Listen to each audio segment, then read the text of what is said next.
Good day, everyone. Today we are continuing our IELTS live streaming lessons. First, I'd like to check the audio and the video. So as soon as we have a few people come online, I'll just make sure that that is working okay. All right, and remember that today's lesson is coming from www.aehelp.com for academic IELTS and www.gieltshelp.com for general IELTS. If you like these live lessons, please do support us through sponsoring us or through Super Chat. So if you have an important question, ask us using Super Chat. And make sure that we keep our live IELTS lessons going. So before I get into the lesson, I just want to make sure that the audio and video are clear for everybody. So as soon as we have some people join us, can you please tell me if you can hear me okay? So I see there are about 5 people. Yeah, all right, thank you, Mohammed. It's clear. How is the picture? Is the picture okay?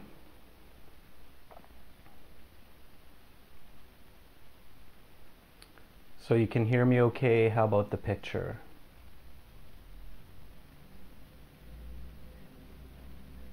Thank you, Arzu. All right, so there are about 6 people watching right now. I'll wait for 1 minute. Usually about 100 people join in the first 1 or 2 minutes. So just as we get going, again, today's topic is reading strategies for IELTS.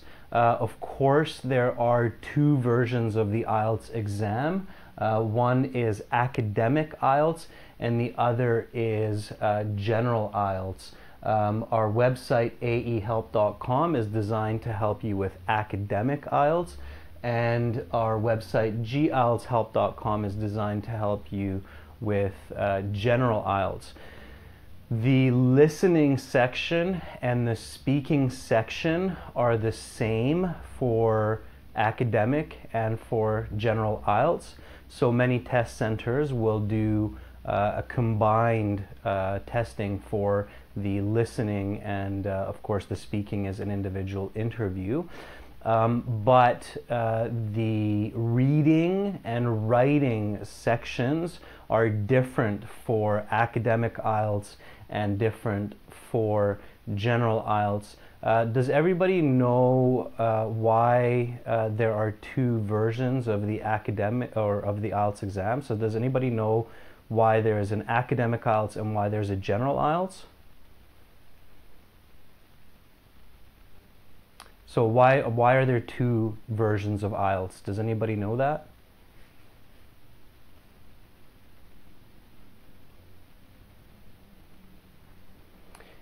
All right, Marie says no.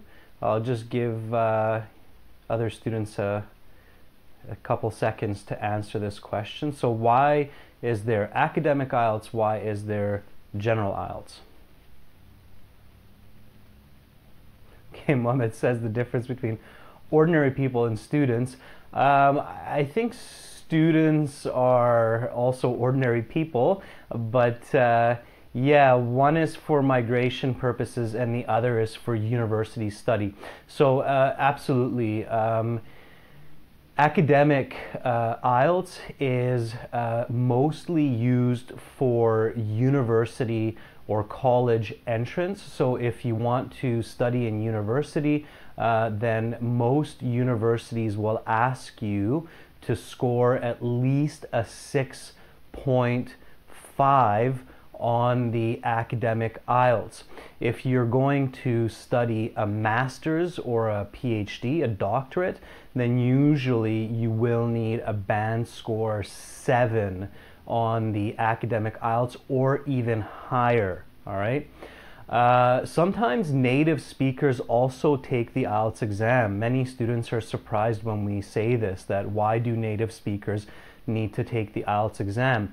Native speakers, for example, who want to teach English are also often required to take the academic IELTS exam, and they need to score 8.5 or higher.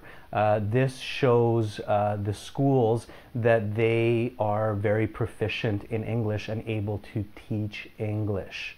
So academic IELTS is taken by students, it's taken by teachers, and sometimes it's taken for getting a job as well. So academic IELTS is becoming more and more popular for getting a job.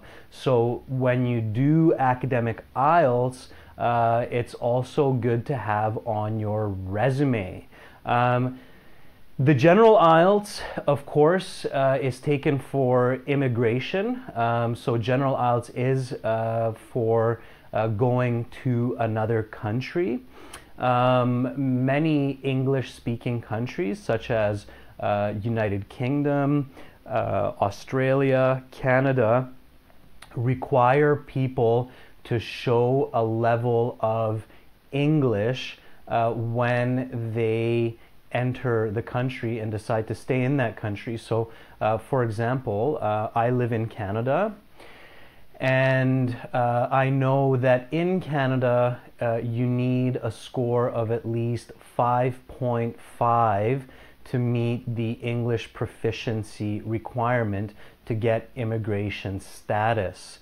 Does anybody know what age you need to be able to get 5.5 on general IELTS to get immigration, at least for Canada? I think it's the same for Australia and United Kingdom, but you want to check on the website. So what age has to have an IELTS score of at least 5.5? So who says 18? Shilpa says 16. Yeah, I believe Shilpa, you're correct. It's 16. So anybody who is 16 or older has to be able to show that they can get 5.5 on IELTS to immigrate to Canada. Does anybody know why? So why do people have to get at least 5.5 on IELTS to be able to immigrate to Canada? Why is that important for the government of Canada?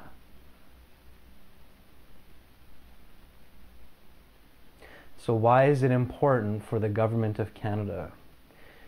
Yeah, to communicate easily with people is the basic idea. And Hadil, yes, you have a good answer, to be able to work.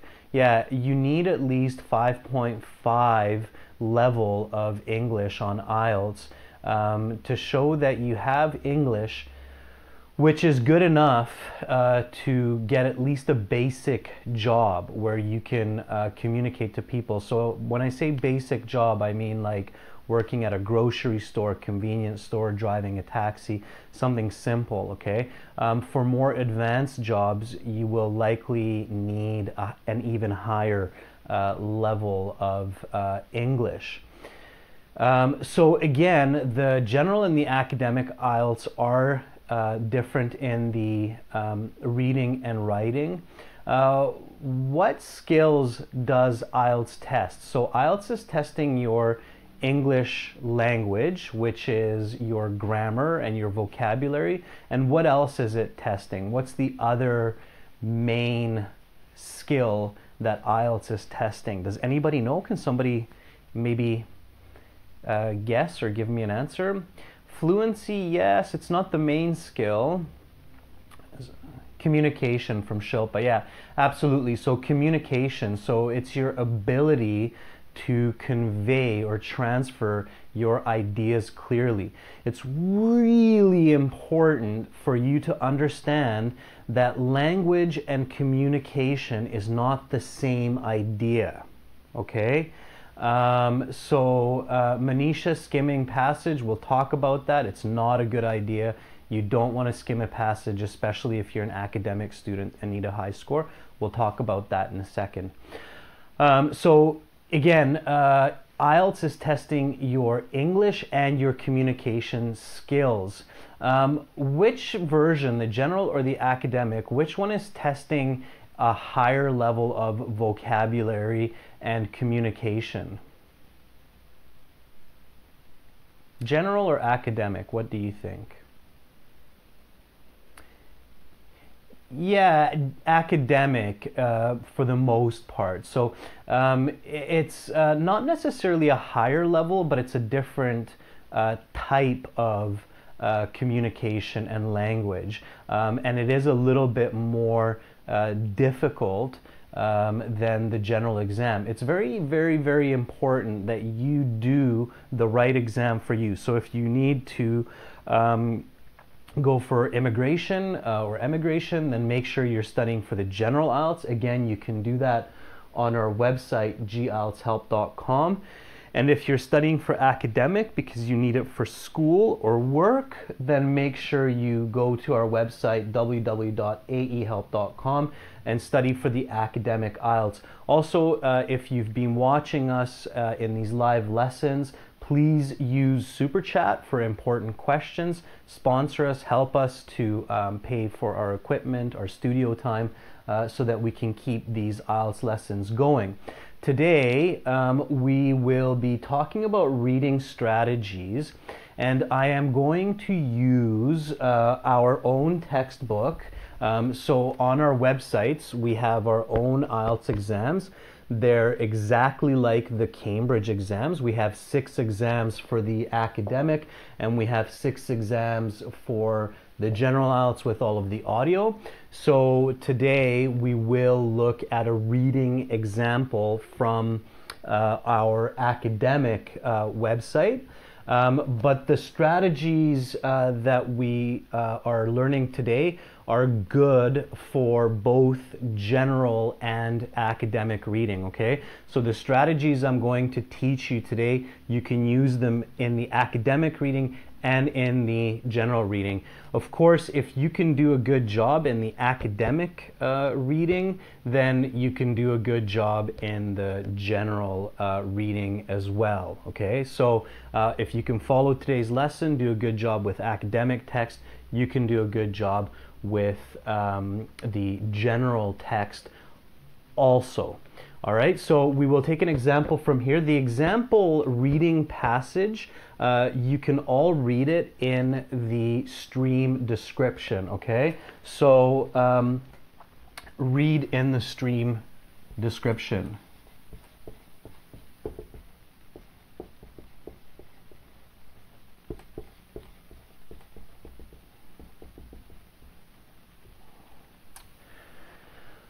All right, so for the academic reading, you usually have 3 passages, okay? You have 1 hour, so you have 20 minutes for each passage and the questions, okay? So you have 20 minutes to read the passage and answer the questions, and you have 3 passages, so you have 1 hour total. This is for the academic reading. Each passage is almost 2 pages, about 700 words each, okay? For the general IELTS, you usually have up to 5 passages. They're just shorter. Okay, they're much shorter passages, and they have less questions for each.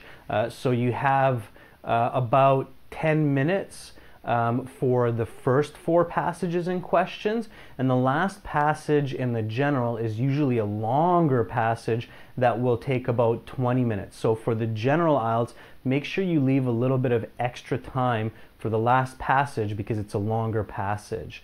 Okay. I see some questions coming about list of headings and other kinds of specific questions. We'll get to that, okay? So I'll talk about question strategies.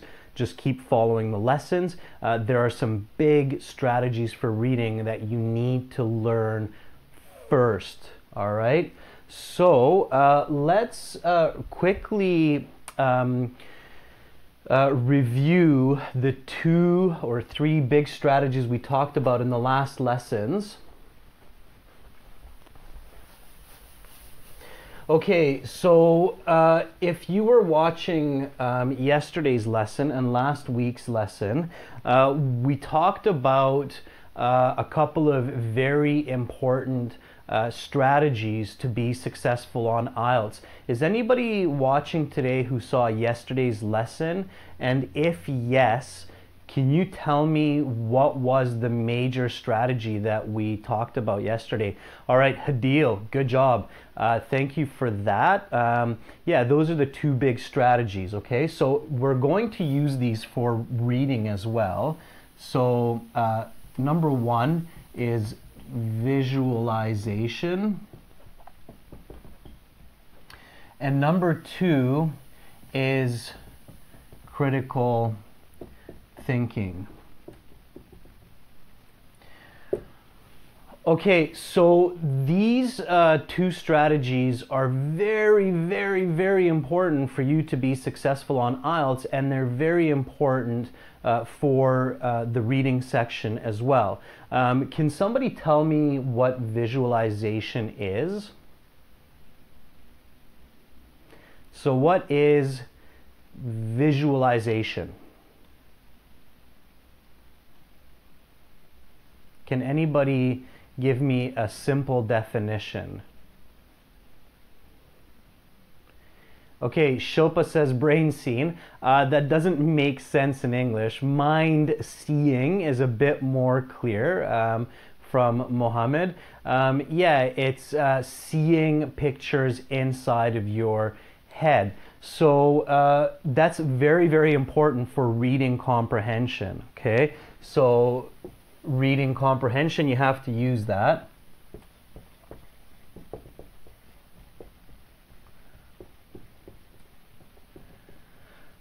Okay, so make sure that when you are reading, you are also visualizing, okay? Don't just read and not see what you're reading about. When we look at today's example, the title is Mountains of Ice, okay? So you can see here the big bold title. It says Mountains of Ice, which are called icebergs. Now, often when you are sitting the IELTS exam, and this is true for academic and for general, they give you a little picture like this. So you have a little picture before the passage, okay? That's important. So pay attention to the picture and pay attention to the title, okay? So in reading, pay attention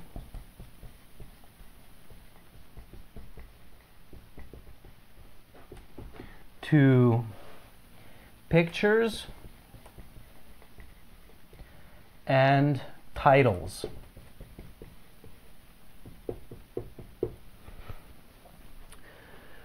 Many times students just quickly start reading and they don't pay attention to the picture that's given to them, and they don't pay attention to the title that's given to them. The title is really important. Why is the title really important to read carefully? So when I'm reading a passage in IELTS, why should I pay close attention to the title? Can anybody tell me that?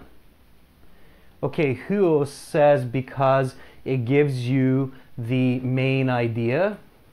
So the main idea in another way is the topic. Okay, it gives you the topic of the passage. So topic. And sometimes it will also give you the controlling idea.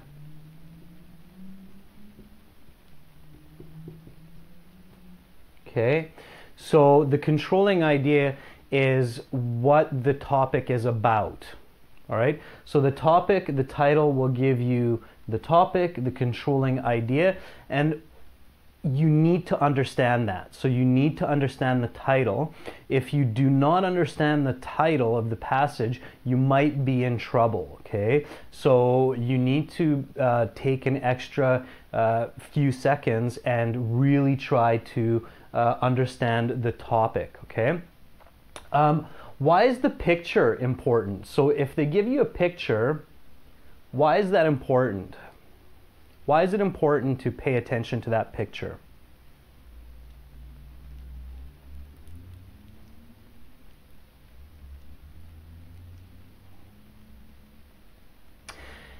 Yeah, Bibek, very good. Thank you. Great answer.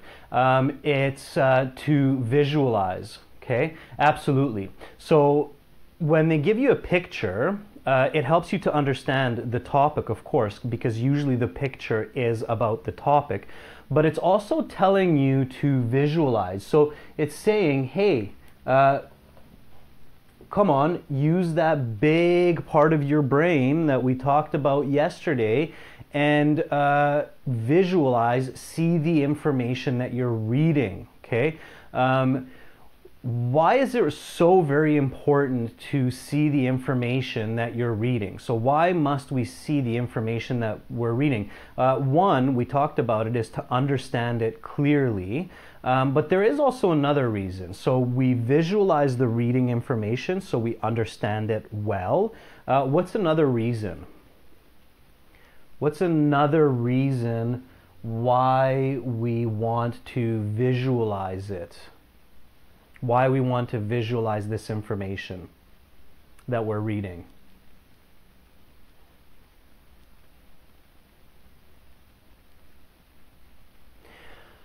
Okay, Mohammed says to help concentration. Absolutely, that's a very good answer. So when we visualize what we are reading, then we concentrate much more.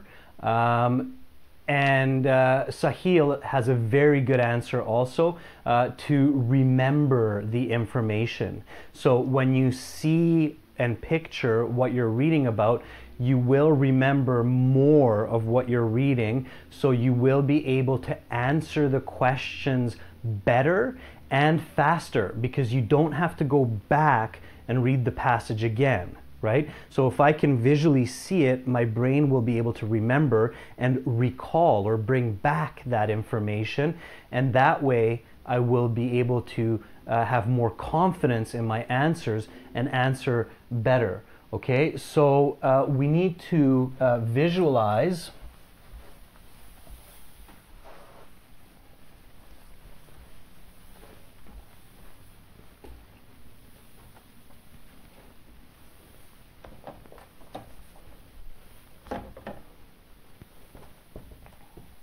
So visualize to understand more and remember better. Okay, so we have our example here, mountains of ice. A quick question for everyone. When you read this title, so you read Mountains of Ice, and you see the picture, you visualize it, what do you see? So what do you see when you read this example?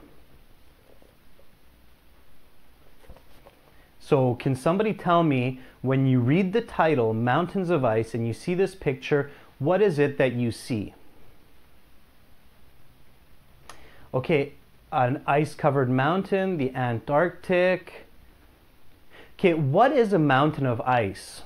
What is another way to say a mountain of ice? And I'm going to give you a hint here, it's in the water. Okay, Tony, Hassan, very good. You said icebergs from the movie Titanic. Excellent, and you will be surprised that there is some information about the Titanic in the passage. So you're already predicting some of the information, the Titanic, a glacier. Okay, so you picture this glacier, you picture the Titanic. Remember, it's important to see pictures clearly, but you also want to see movement. So if you visualize movement, what do you see about icebergs? So you see glaciers, that's great. Okay, climate change, very good. You see the ice melting. Okay, when you see the ice melting, what do you see?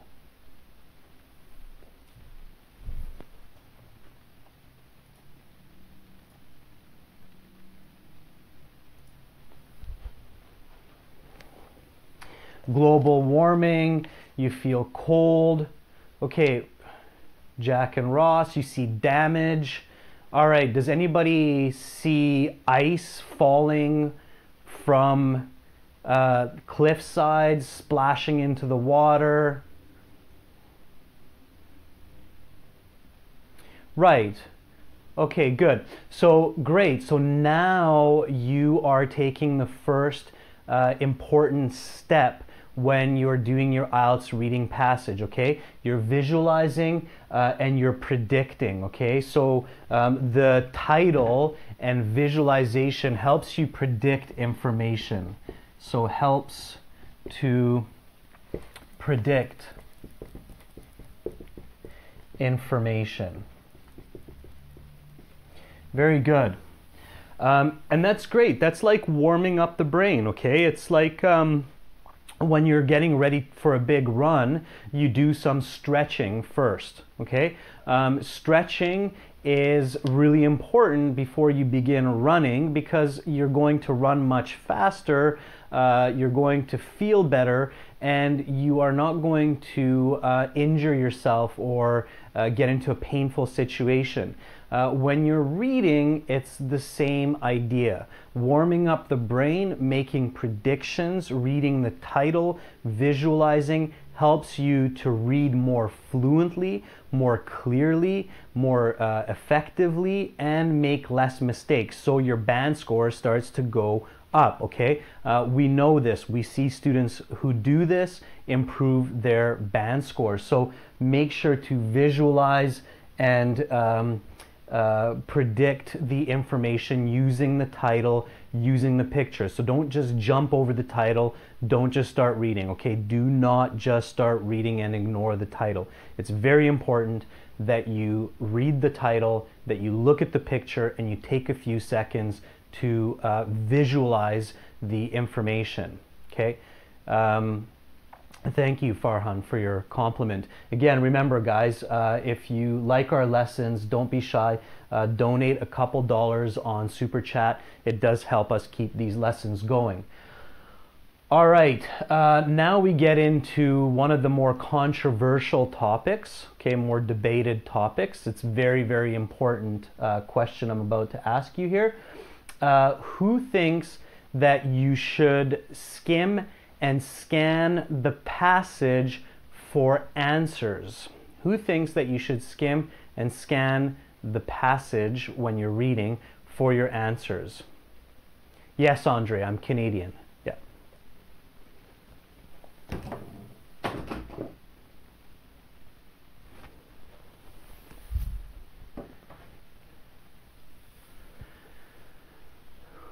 Okay, so some people think, yes, it's a good idea to skim and scan the passage. Other people think it's not good. Some people think it's faster. Some people think it's not. Okay, let me ask you this question and then I can give you a better answer. What score do you need on IELTS? So what's the score? What is the score that you need on IELTS? Does anybody know what score they need on IELTS? Okay, somebody said 7. Somebody said 6.5, 7, 8, 7.5, 7, 6, 6.5, 8, 7.5 to 8. Okay, so then here is the answer for you. No, don't skim and don't scan the passage. If you need to score 7 on the IELTS, if you need to score anything over 6, which is most situations, so to get a score of 6 or more on IELTS, skimming and scanning the passage will not work for you, okay? So we always tell students, do not skim, do not scan the passage when you need to get 6 or more. People who are skimming and scanning the passage usually get maximum 5, okay? The most they can get that way is 5, all right? So let's talk about this a little bit so that you're all clear why, because I know many teachers tell students to skim and scan the passage, but that's not good teaching. It's not good information. So do not skim and scan reading to score 6 or more. Okay.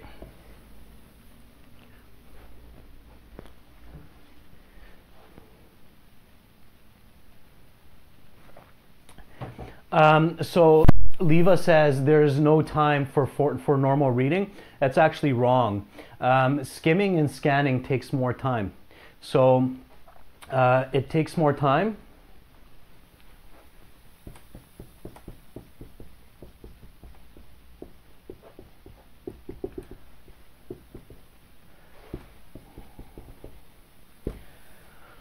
Okay, so it takes more time to skim the passage. Why does it take more time? So why does skimming and scanning take more time than reading the passage normally? Tony, no, some questions you don't want to look at before reading the passage. I'll talk about that as well in a few minutes, okay? So some questions you can look at before the passage, some questions don't look at before the passage. I'll explain that in a couple of minutes. So why does it take more time to skim and scan a passage?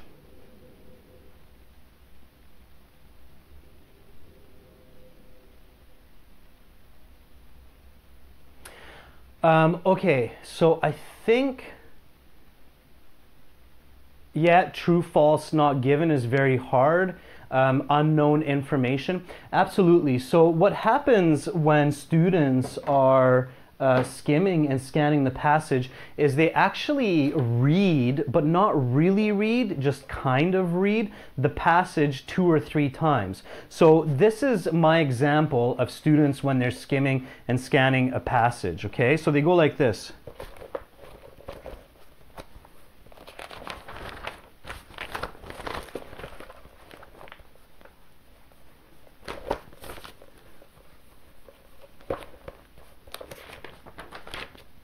Okay, so they keep flipping pages like a crazy person.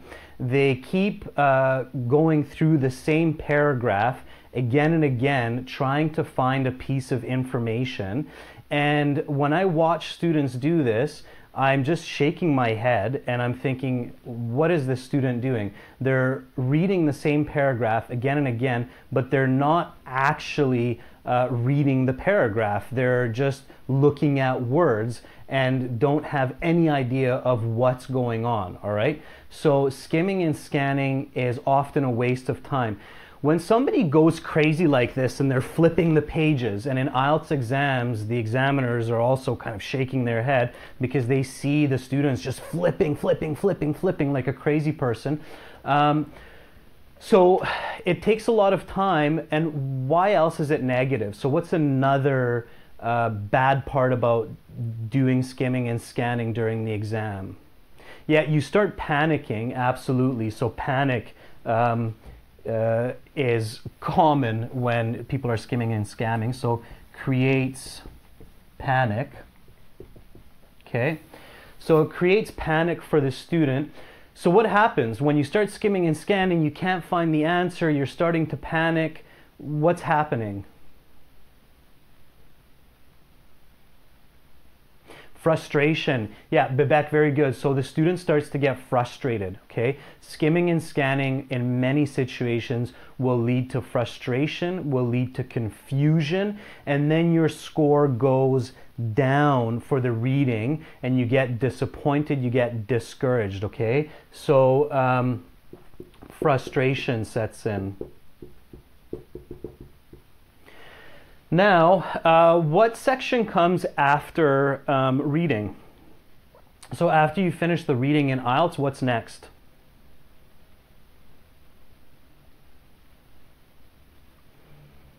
So you did the reading section, you did a crazy skimming and scanning for a whole hour, okay? You're doing skimming, scanning for a whole hour, you're going nuts. Your brain is completely mixed up, you're tangled, you're going wacky. Now you have to do writing, okay? Exactly. Now you have to do writing, all right? So you did 1 hour of skimming and scanning, jumping from information to question to information to question to information to question. Now you have to write an essay, okay? So you have to write an essay. What do you think happens to your brain at this point? So what happens to your brain after 1 hour of jumping around, skimming and scanning, and now you need to write an essay? What do you think happens to your brain? Your brain is tired. It's actually exhausted after doing 1 hour of skimming and scanning. You get brain block. You get distracted. Yeah. Yeah, and remember that writing is structured, okay? So writing has a very clear structure. Introduction, body 1, body 2, conclusion. Each paragraph has clear structure. When you're doing skimming and scanning and you jump around for a full hour, then it's very difficult for your brain to clearly organize information in a logical way. All right, so skimming and scanning in the reading section doesn't just hurt your reading score, it actually hurts your writing score. So we see students do this all the time. They skim and they scan for a full hour, they get confused, they get frustrated, their brain gets really tired, and now they have a huge problem when they get to the writing section. They get brain block or writer's block.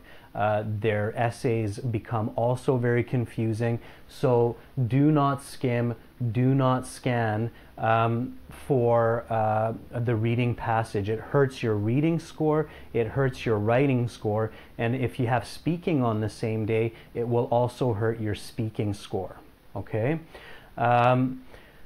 Why is it not possible to skim and scan for answers if you want to get over 6 on the reading section? So why is it very, very difficult to skim and scan if you want to get 6 or higher on the reading section? So why is this not a good strategy? Why doesn't it work? Why is it not effective? Why can you not find the correct answer?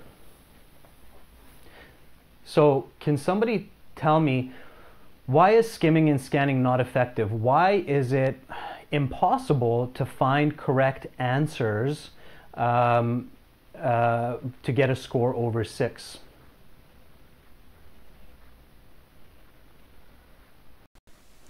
So let's say the question reads something like this. The biggest icebergs in the world are 1,000 tons. Okay? Am I going to find the word biggest in the passage? So let's say, for example, the question in this passage says the true or false, the biggest icebergs in the world are 1,000 tons. So am I going to find the word biggest in the passage?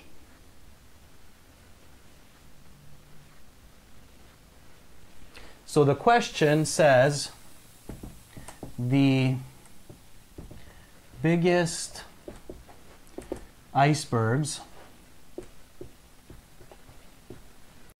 are 1,000 tons. Okay, true or false? Okay, so let's say that this is what the question is. The biggest icebergs are 1,000 tons. True or false? Will I find this in the passage? Tony, thank you. Very good. Yeah. Awe, Ayush, absolutely. Not necessarily. So there's a very good chance that I am not going to find this exact word in the passage, right? So it's very, very possible that in the passage it might say something very different. So the passage might say the largest floating ice can be up to 1,000,000 kilograms. Okay, so maybe in the passage the sentence says the largest floating ice can be up to 1,000,000 kilograms. Is this the same as this?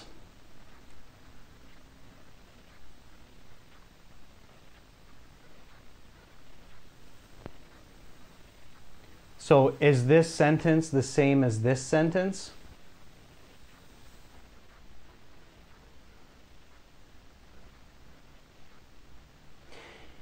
Yeah, absolutely. It's the same. It's a paraphrase. Okay.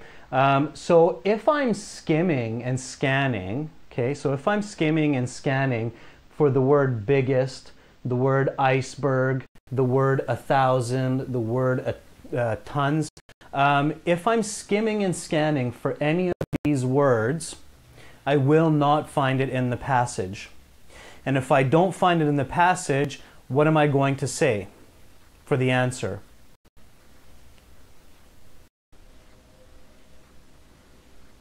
Yeah, I don't find any of these words. I say that the information is false, and guess what? I get it wrong.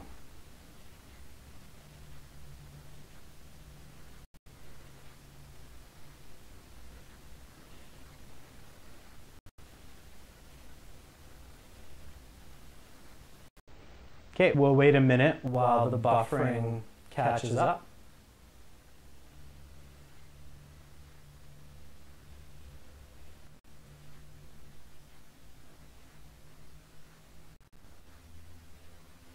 Okay, so one more time. If I'm skimming and scanning for this information, then I'm not going to find it. I will write false, and then I will get it wrong.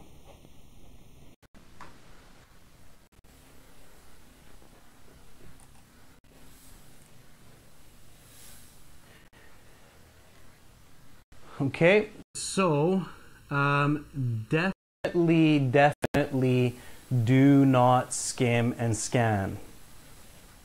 Okay?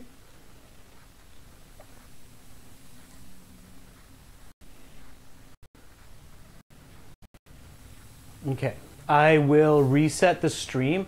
I see that we're having some buffering issues, so I will restart stream.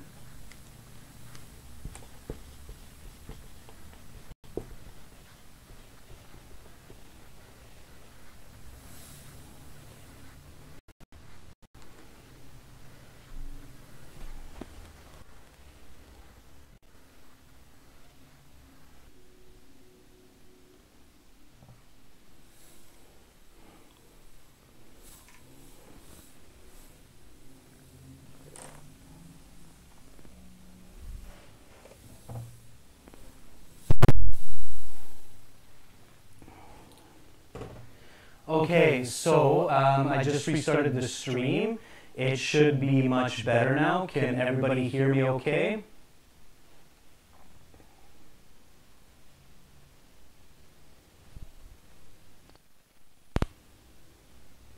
Okay, can everybody hear me okay now?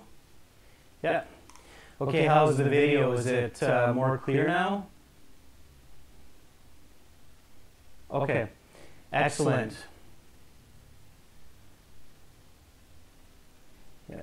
All right, so the voice should clear up. Sound is not clear. All right, let me just, okay, let me restart the stream one more time real quick. And then, okay, so Susan says she can hear me loud and clear. Sound problem. Okay, I'll restart it one more time real quick, and then hopefully it'll be better.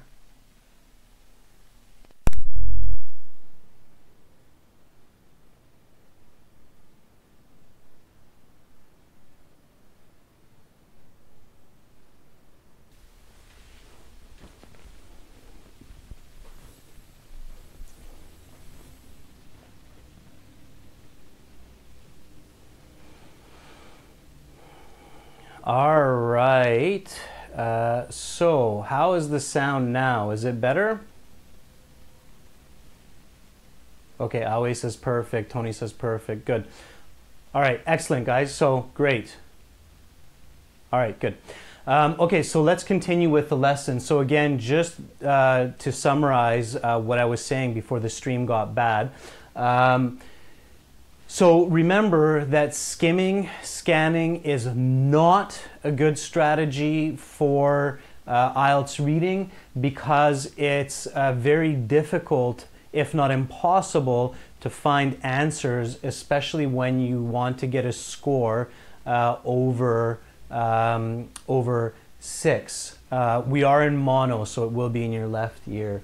Okay, so if the question says the biggest icebergs are 1,000 tons, the passage says the largest floating ice can be up to 1,000,000 kilograms.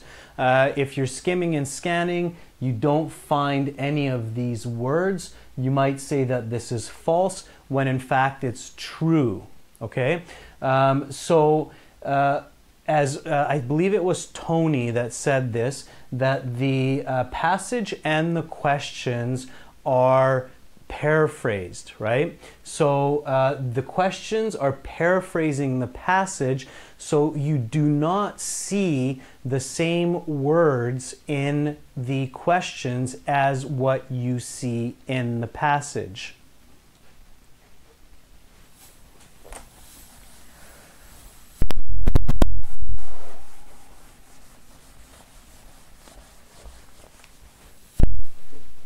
So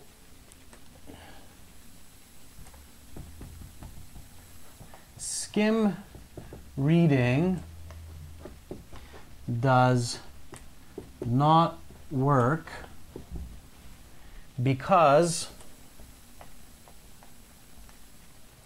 the questions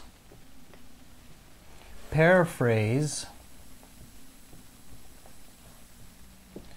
the passage, so you will not be able to find the key words. Okay, so you cannot find the key words from the question in the passage because those key words are often paraphrased, okay? And this is why skim reading is not an effective strategy. In fact, sometimes what the people who create IELTS will do is they'll put the key word from the question into a completely different paragraph with different information, so it will become even more confusing for you. So here you need to understand that paraphrasing, and we talked about this before, is a very important part of IELTS. What is paraphrasing? So what is paraphrasing? No, they don't hate you, Aliyah. They just want to make sure that they're testing your English skills and not your skimming and scanning skills, okay? So the goal of IELTS is not to test how well you can skim read, but it's the goal of IELTS is to test how well you can read. So nobody hates you. They just want to make sure that you really use good English. Okay, so Kanchan says the same meaning using different words. Absolutely. So let's talk a little bit about paraphrasing. Paraphrasing is the main strategies of IELTS. All right, so paraphrasing. So what is it? Of course, for those of you who are watching our lessons regularly, you will know that we're using critical thinking here. So to say the same idea using different words. Okay. If any of you miss this information, we have this information on our websites. So you can get a free account for academic IELTS at aehelp.com and for general IELTS at gieltshelp.com. And you can find this information there also. To find all of the information, get all of our videos, all of our practice exams, just join the full course. But again, if you miss some information, you can find it on our websites. Okay, so paraphrasing means to say the same idea using different words. In IELTS, you have to have paraphrasing skills to get a score of 6, 7, 8. Okay, so to get the high scores on IELTS, you need to be able to paraphrase. Why? So why is paraphrasing a really important part of human communication? So why paraphrase?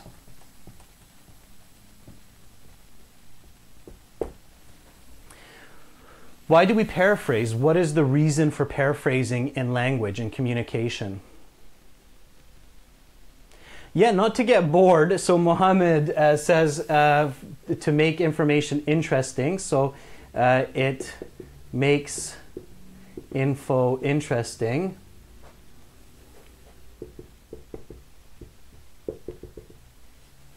Yeah, absolutely. It makes information interesting. What else does paraphrasing do? Okay, so paraphrasing makes information interesting. Yeah, it shows that you understand information. Shows understanding.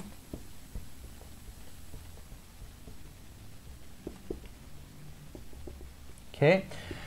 Now in IELTS, in the listening and reading section, they test how well you understand paraphrasing, so how well you can do it in comprehension.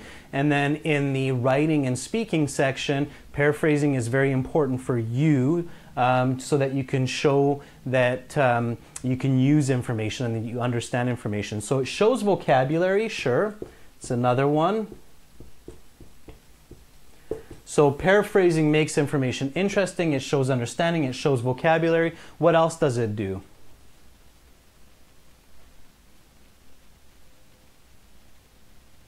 Shows grammar as well, absolutely, Awe. What else does it do? For example, if I say, the house is on fire, we have to go, we must leave, get out of here now. Why am I paraphrasing the same idea 3 ways?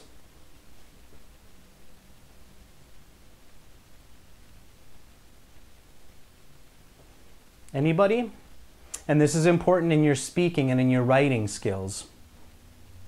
Yeah, Tony, very good. Emphasis. Yeah, so paraphrasing also emphasizes information.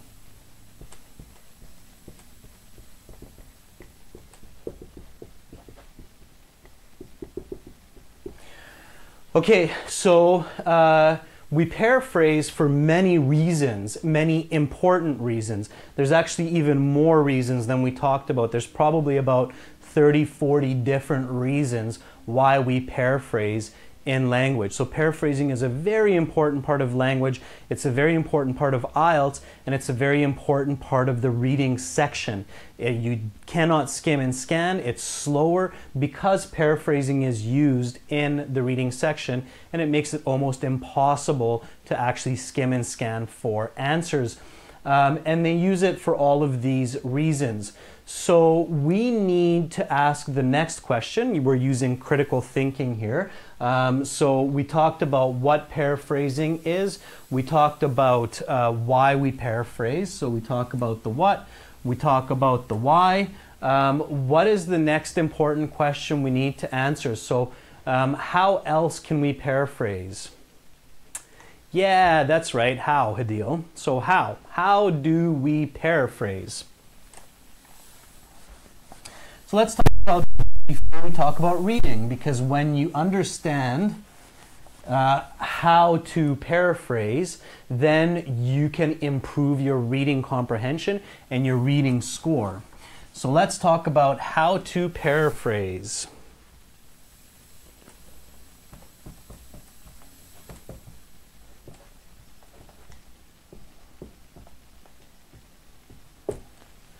Okay, so here I'm going to write the method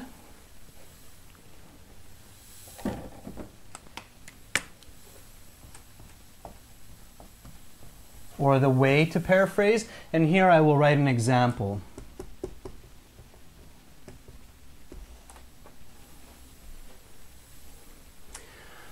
Okay, so number one. What is the most common way, one of the most common ways to paraphrase? So learning synonyms. Yeah, absolutely, Leva. Good answer. So let's talk about that. Can somebody give me an example of paraphrasing using a synonym?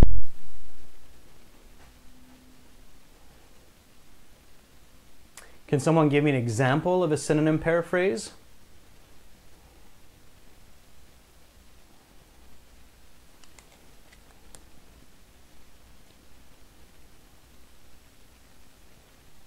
Great, amazing, fantastic. Large, big, huge. Illustrate, demonstrate. Okay, good. Yeah, sure. So big equals large.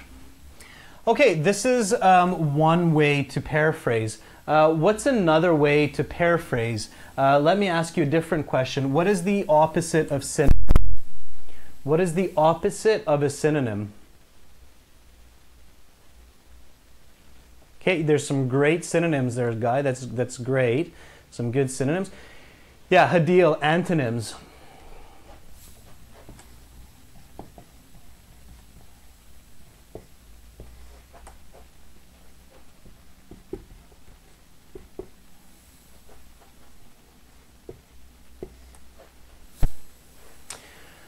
Okay, how can I paraphrase with an antonym? So how can I paraphrase with an antonym?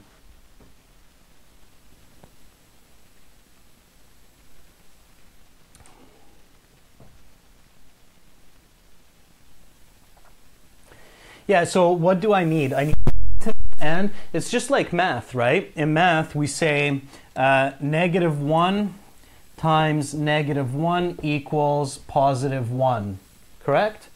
So language is the same, okay?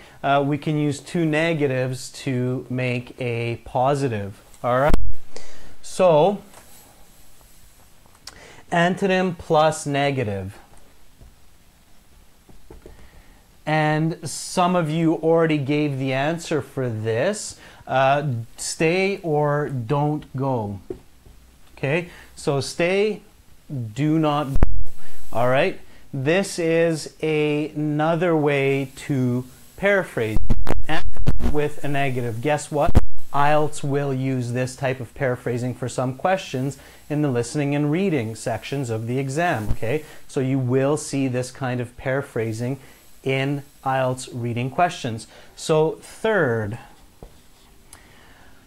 can anybody guess what another way to paraphrase this? So what's another way of paraphrasing?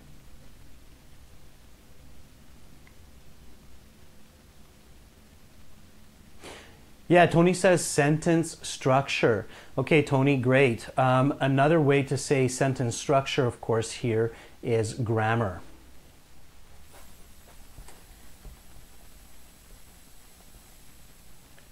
So, I have visited Mexico. Okay. I have visited Mexico.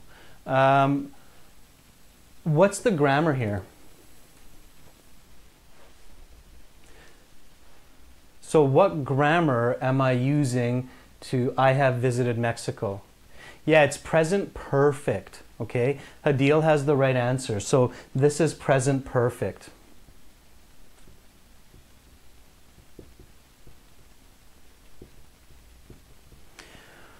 Okay, it's present perfect. Here's a really important and interesting question for you, and many students don't learn this, unfortunately. When I talk more about grammar and grammar lessons, I'll talk to you more about this. But here is a good question. Why do we use present perfect in English? So why do we use present perfect language in English?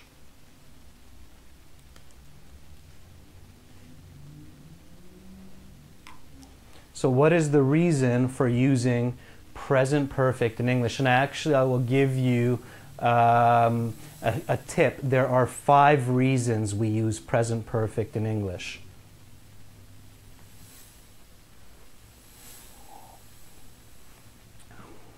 So Tony says to describe something which the results still exist. So it started at some time in the past and it still exists now. Yet this is how present perfect works. So that's the way present perfect works. But why do we have this? So why do we... okay, awe, very nice. That's one of them. So to show experience or to emphasize experience. So one of the main reasons we use present perfect is to emphasize that we experienced some event. Okay, this is one from 5 reasons. There's 4 more reasons we use present perfect in English. Okay, showing experience is one of those 5 reasons. I am not going to talk to you about the other 4 because that's a whole nother lesson. Okay, so when I talk about grammar, I will talk about the perfect tense and then I'll explain all 5 of them. But for now, just remember that one of the main reasons we use present perfect is to emphasize our experience. Okay? So this is the same as I experienced traveling to Mexico. Okay, so I have visited Mexico is the present perfect and the simple way to say I experienced traveling to Mexico. It's not the same as saying I went to Mexico. Okay, if I say I went to Mexico, it does not emphasize my experience. I have visited Mexico emphasizes the word experience. Okay, so it means that I went there, it was something fun, I probably had a good time or something important happened, and this continues to stay with me. The experience stays with me. Okay, so present perfect is a way to paraphrase the emphasis of experience. All right, so grammar is another way to paraphrase information. All right, what's another way? So what is another way to paraphrase information? We have synonyms, we have antonyms with negatives, we have grammar, and what's another way? It's very important that you understand all of these ways to paraphrase so that you can get a high score in the reading section of IELTS, okay? To get a high score in reading, you must understand different ways of paraphrasing. It's very important. Okay, hike, Torian, very good. Expressions, absolutely, okay? Expressions are another important way to paraphrase. When we say expressions, what do we mean? So what's included in the idea of expressions? Idioms, yeah. What else? So when we say expressions in English, we mean idioms and what else? There are different categories of expressions in English. Yep, Tony, you have half of the answer. Yeah, it's not pheasant verbs, Hadil, because a pheasant is a bird. It's phrasal verbs, okay? Phrasal verbs.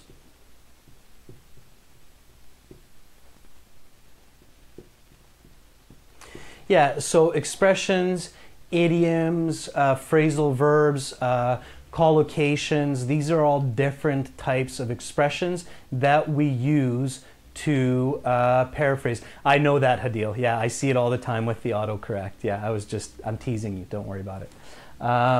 So expressions, idioms, phrasal verbs, collocations, those are all different ways to paraphrase. Can somebody give me an example of an idiom or a phrasal verb?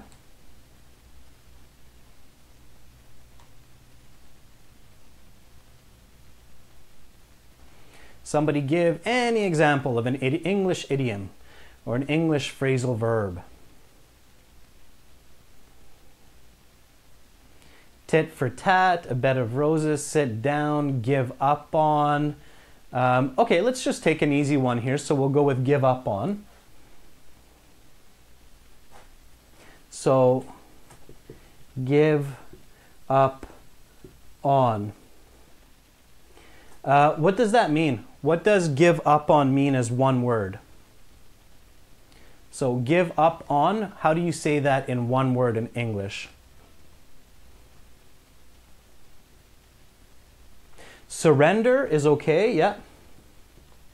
Surrender is a little bit better for give up. Just simply give up is surrender, but give up on is a little bit different. So surrender is okay. There's a better word though in English for give up on. It's one word, just one word. Give up on. Quit is okay, Jeff. Leave is okay. There's a better word. It starts with an A. There you go. Deep kaur, very good. Abandon. Okay. So give up on means the same as abandon. So in IELTS reading, you might be reading the passage.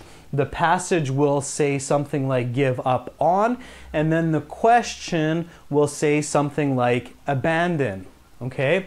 So again, you need to recognize the paraphrasing between the passage and between the questions so that you can get the correct answer. So give up on, abandon, okay? So now we have expressions.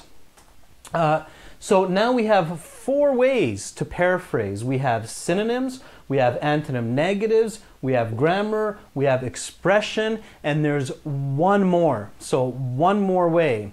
What's one more way to paraphrase?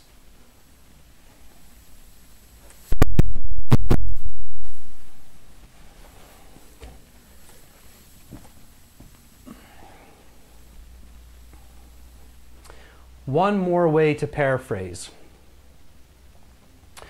There's body language, but you don't use that in the IELTS, so I can say it's really big.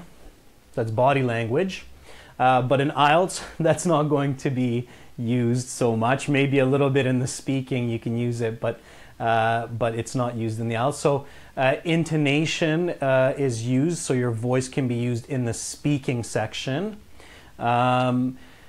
But for reading and for listening, there is one other way to paraphrase. What's one more way? What's a fifth way to paraphrase? Can anybody tell me another way to paraphrase? So there's synonyms, there's antonyms with negatives, there's grammar, expressions. What's one more way to paraphrase? It's not your voice, it's not body language, that's also paraphrasing but not here. Passive voice love preet is a part of grammar paraphrasing. So passive active, that's grammar paraphrasing. Thank you, DJ Sasa, I appreciate that. Vocabulary, Riddick is pretty much all of these. Syntax, Tony, yes, we can group that more with the grammar. Upcoming Dream says Lexis, which is, I think you're getting kind of close.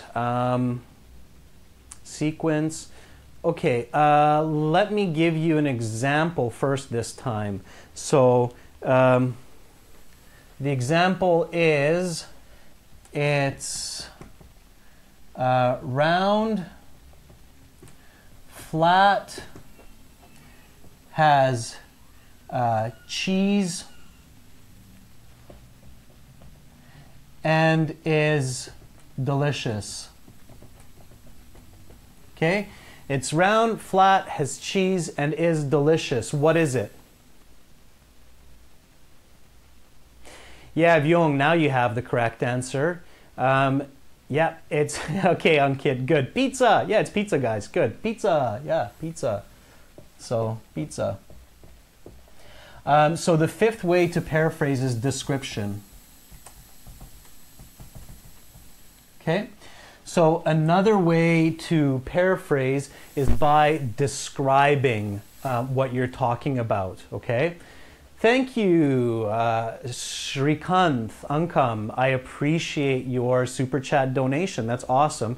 You guys noticed that Ankam here has donated us some money. That's great. That's what helps to keep these lessons going. Really appreciate that. Awesome. Thank you. So description is the fifth way to paraphrase. And guess what? Of course, IELTS uses description also, okay? So IELTS uses synonyms, IELTS uses antonyms with negatives, it uses grammar, it uses expressions, and it also uses description paraphrasing for the questions and the answers, okay?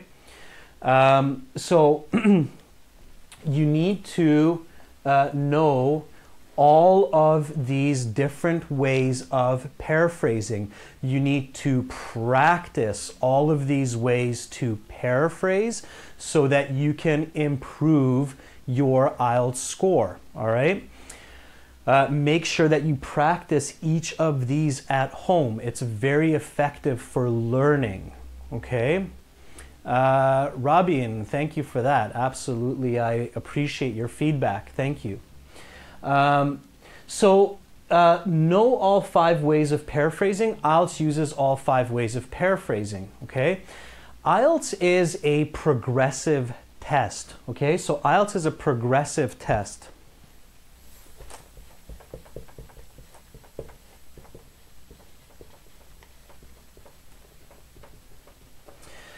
So IELTS is progressive.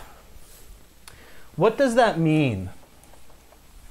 What does it mean that IELTS is progressive? Can anybody tell me? My name is Adrian. Yeah, that's right. A-D-R-I-A-N.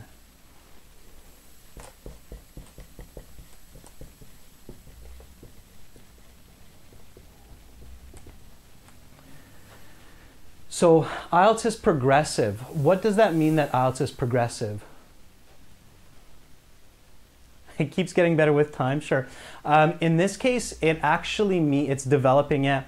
It actually means that it gets more and more difficult. Okay, so when you're doing your IELTS reading, usually reading passage 1 is the easier topic. Reading passage 2 becomes more difficult. It's a more difficult topic. Reading passage 3 is a more difficult topic, and the questions get more and more difficult. Okay, so how do you think that IELTS makes the exam more and more difficult? Or what do you think the IELTS people do to make questions more and more difficult?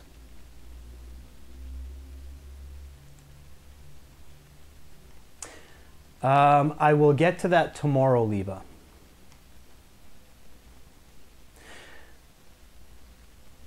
Progressive in this case, sweet, yeah, means it's more difficult.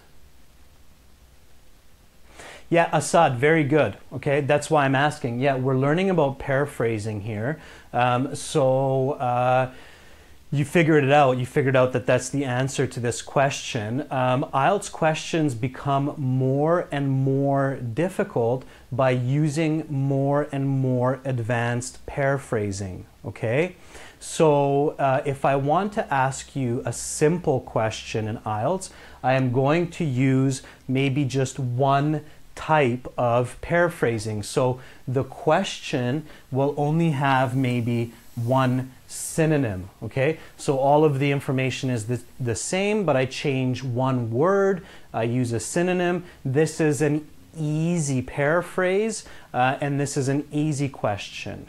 If I want to make a more difficult question for you in the reading, then what I will do is I will use two types of paraphrasing. So I might use a synonym, and then I might use an antonym and a negative together. So if I have both a synonym and an antonym negative in the question, it becomes a more difficult paraphrasing, a higher level that you need to see that the information is the same or it's different.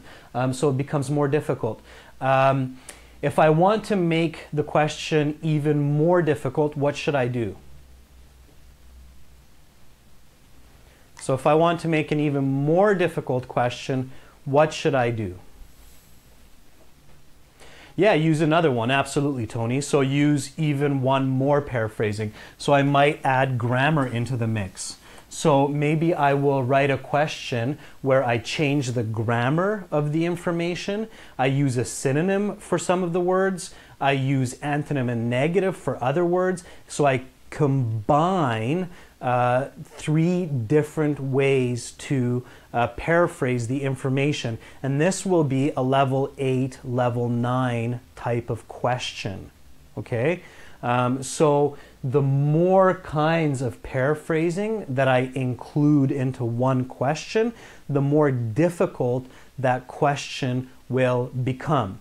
So on IELTS, they can use one of these, two of them, or three of them at the same time. Okay? Usually they do not combine 4. All right? So 4 is university level testing. Okay? If I go to university and I write a test, there's a good chance that some questions will have 4 or even 5 kinds of paraphrasing within one question. Okay? Because that tests you at the highest level of comprehension. All right? So let me just review that for you on the board. Okay?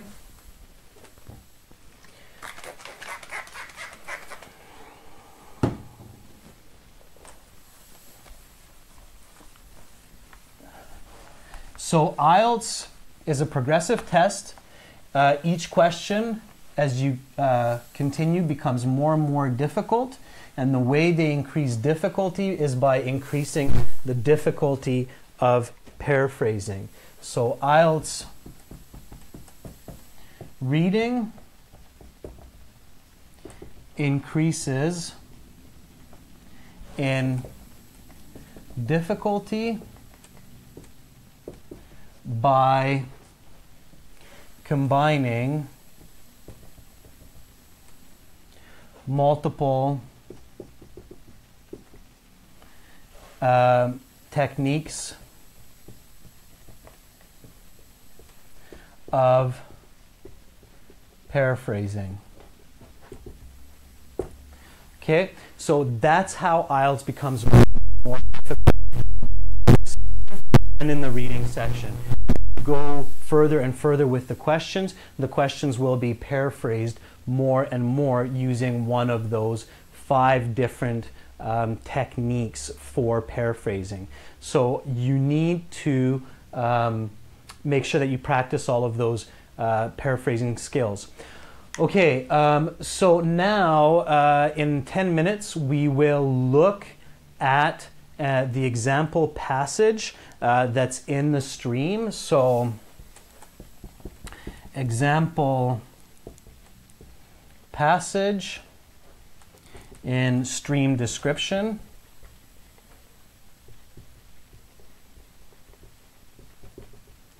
Okay, so please look at the passage in the description for this stream. I'm going to take a 10-minute break, so I'll be back in 10 minutes.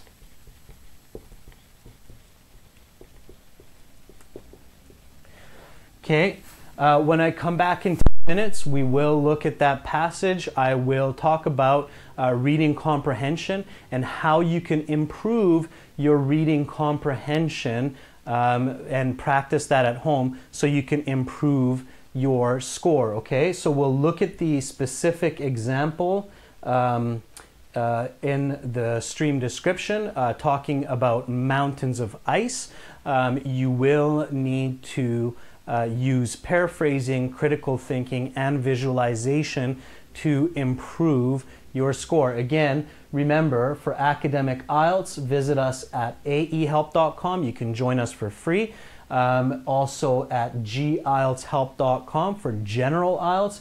And if you like these live lessons, if you enjoy learning from my teaching, please use the super chat or the donation in your live chat there at the bottom. You see those 2 little gray buttons. One of them is for super chat, so don't be shy. Donate a few dollars. It helps us to keep these kinds of lessons going for you and everybody else.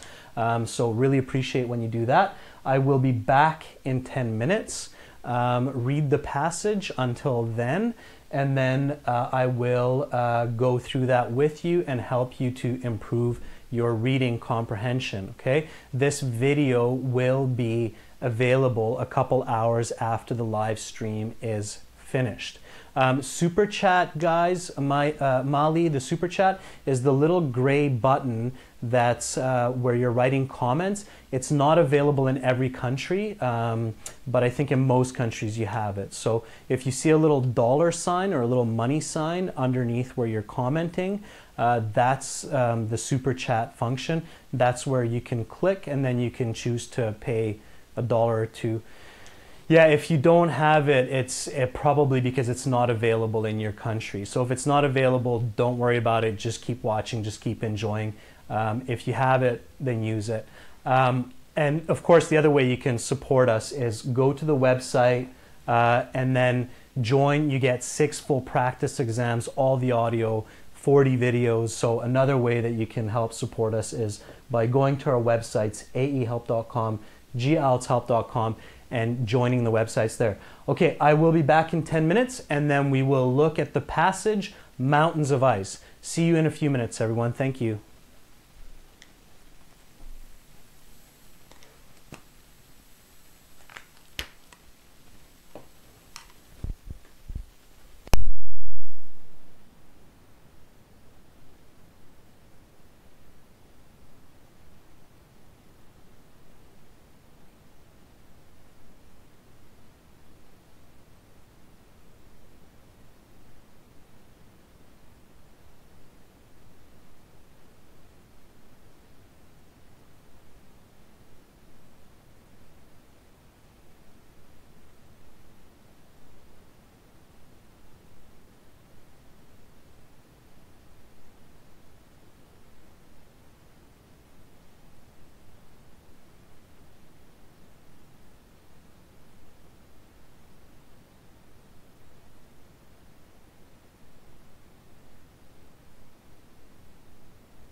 Okay, everyone, I'm back.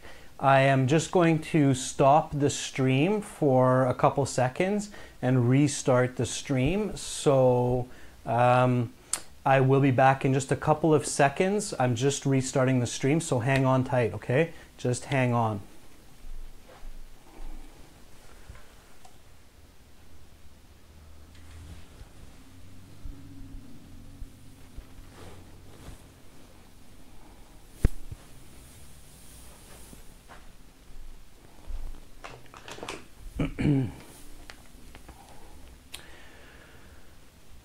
Okay, everyone, so before I continue with our example for the reading passage, I just want to make sure that you can hear me and see me okay. Can everybody see me and hear me okay?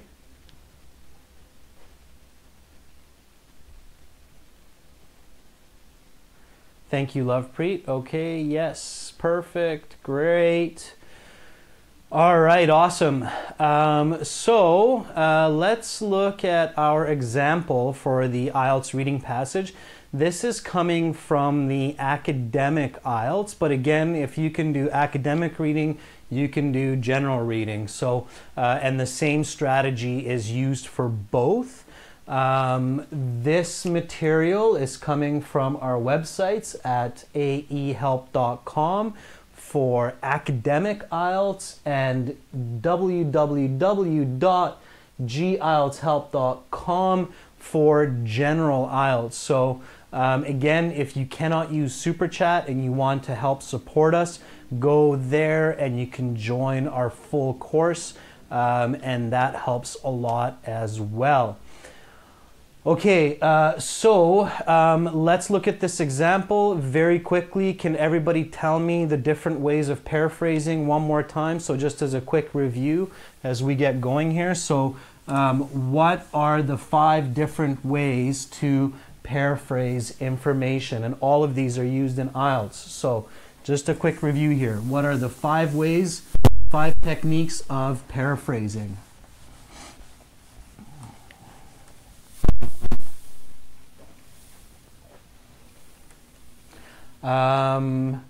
Synonym, antonym, expressions, grammar, and description. Shilpa, thank you very much for that. Yes, those are the 5. Remember, the antonym is with a negative, right? So antonym negative. Okay, good, great. I'm happy that a lot of you understand this now. So of course, the next big step is practice this. It will help you with vocabulary learning and grammar learning, okay? So paraphrasing, using these different ways of paraphrasing is an excellent way to improve your vocabulary and grammar. When we read, so we want to improve comprehension. Improving reading comprehension.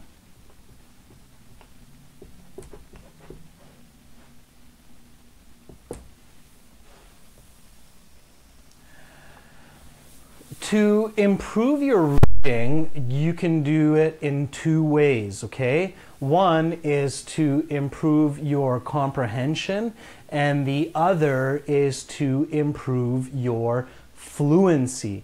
Again, on our websites, we have practice and strategy for both. Improving your fluency, that's how fast you read, and improving your comprehension, which means how much you understand about what you read, right? So these skills are good to learn separately, okay? So reading comprehension, focus on it as one skill, and reading fluency, focus on it as another skill. Then when you improve fluency and when you improve comprehension, put the 2 skills together and your reading skill overall will improve and your IELTS score will go up, okay? Right now we're focusing on comprehension. So improving your reading comprehension. Krishna, we explained that skimming and scanning is not a good technique. Just watch the first half of this lesson and learn why it's a bad technique. So skimming, scanning, terrible idea. Unfortunately, many students learn this. Unfortunately, many teachers teach skimming and scanning. Unfortunately, many websites tell you to skim and scan. But when you understand IELTS really and you know how the test works, you know that skimming and scanning does not work. Okay, so that's just a quick review. It's terrible for comprehension. All right, so one of the first steps for reading comprehension is critical reading. Okay. For those of you who joined us in the last lessons, you learned about critical thinking. So what do you think is critical reading? So what is critical reading?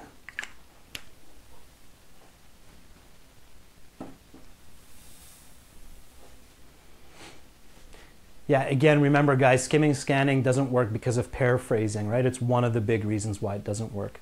Analysis, Shilpa, thank you. Yeah, it's analysis. So another way to say it is analytic reading, okay?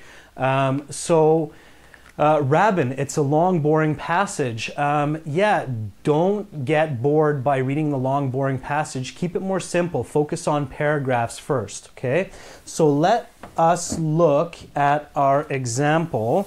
We have here mountains of ice. You can see the passage in the stream description. So if you look at the stream description, you can read this with me, okay? So again, mountains of ice. This is coming from our academic book.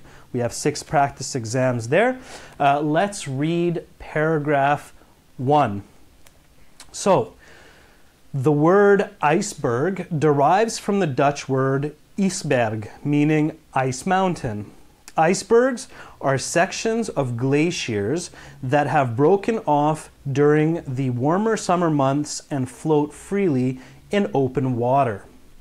Icebergs are typically found in open water predominantly around Greenland and Antarctica. The characteristics of icebergs, their historical impact, and the methods we employ today to monitor them are important topics. Okay, so what do I need to do to make sure that I understand this paragraph if I'm using critical reading? So if I want to make sure that I understand this, now this is for you to practice at home, okay? You don't have time to do it like this during the IELTS exam, but you need to practice this at home before you go to IELTS. So what should I do? Remember, we're using critical reading. So what's the first question I should ask myself?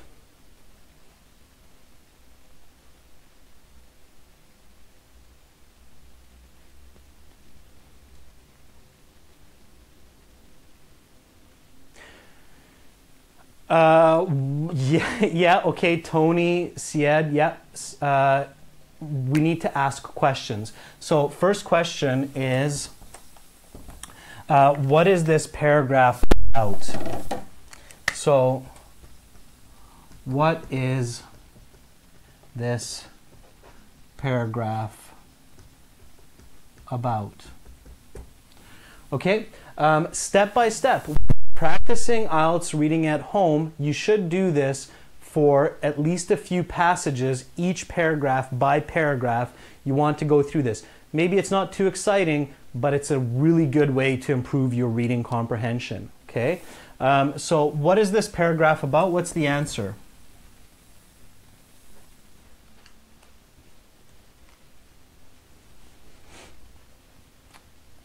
What is this paragraph about that I just read? Yeah, it's about the existence of icebergs, right? So full sentences. It is about the existence of icebergs. Okay, what's my next question?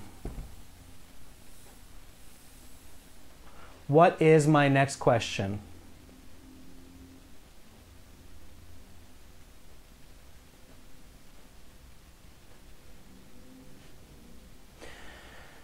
Remember critical thinking. The first question is usually what? What's the next question in critical thinking? Yeah, Lovepreet says why, right? Absolutely. So what's the full question here? So the correct question is why. What's the full question? So it's what, why, how. What's the full question that we should ask here?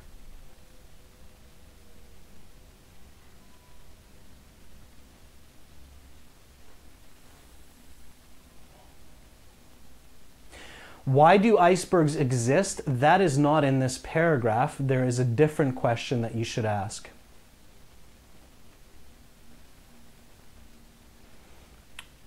Okay, you have to think about the paragraph.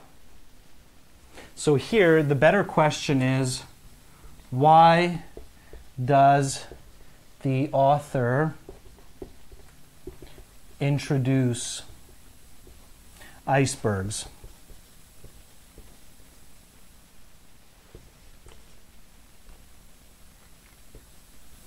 Okay, so why does the author introduce icebergs? Yeah, why should I read about it, Vesa, is a good one as well. The importance, Ankit. So why are icebergs important? That's another good way to ask this. So why does the author introduce icebergs? Why are icebergs important? Why should I read about it? These are all good why questions for this paragraph. So what's the answer?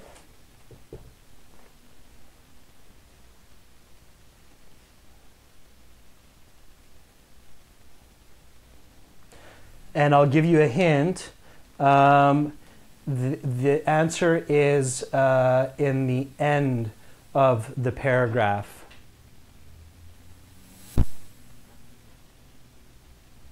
So look at the end of the paragraph.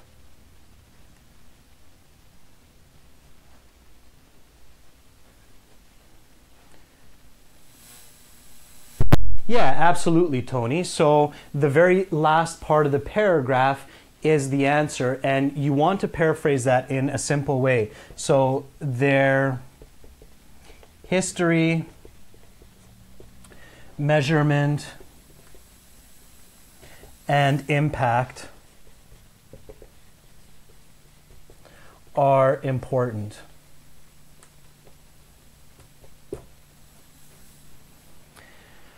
Okay, good. So what are icebergs, or what is this paragraph about? It is about the existence of icebergs. Why does the author introduce icebergs? Because the history, measurement, and impact of icebergs are important. Okay, we have one more question to ask.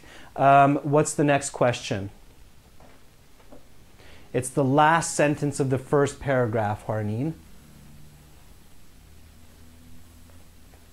Yeah, so how do icebergs exist? Very good. That was by Mohammed. Yeah, so full questions, guys. So yes, the how question is next. And you want to ask, how do icebergs exist? Right? So number 3, how do icebergs exist? Okay, and what's the answer here? So how do icebergs come to exist? And it is in the paragraph. The answer is in the paragraph.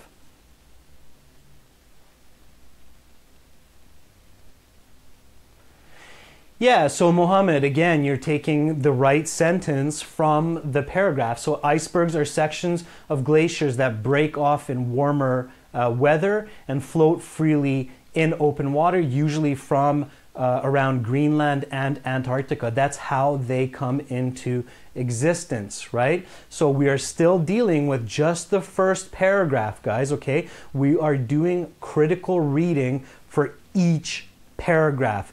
Do not do critical reading for the whole passage, okay? Do it for each paragraph separately, okay? So how do icebergs come to exist? They are large pieces of ice that break off in summer months and float freely. Okay, so this is critical reading, okay? Critical reading is when you can read a paragraph and you know what the paragraph is about, why the paragraph is talking about that information, and how the paragraph explains that information clearly. Now, remember, we were talking about writing task 2 last week. And I told you that in each paragraph you have a topic sentence in writing task 2, you have the explanation, and you have an example. You can think about that as the what, the why, and the how. Okay, so topic, sentence, explanation, example is often a synonym for what, why, and how. All right, now in the reading, when you're doing the reading passage, the people who write the IELTS exam are doing the same as what you do in task 2 writing. They also have an introduction, they also have body paragraphs, and they also usually have a conclusion. The structure for the reading passage in IELTS, especially for the academic IELTS, is usually the same structure that you use in IELTS task 2. Okay, so the paragraphs, especially the body paragraphs, follow a what, why, how kind of pattern. Okay, the why and the how are sometimes mixed up. The what is usually first. Okay, the topic sentence in each paragraph is usually the what. All right, so again, the 3 questions that we're answering for each body paragraph are what, why, and how. Okay. And it's really, really important that when you're asking these questions, you're thinking about it in full sentences, okay? So always try to focus on asking full sentence questions and give full sentence answers.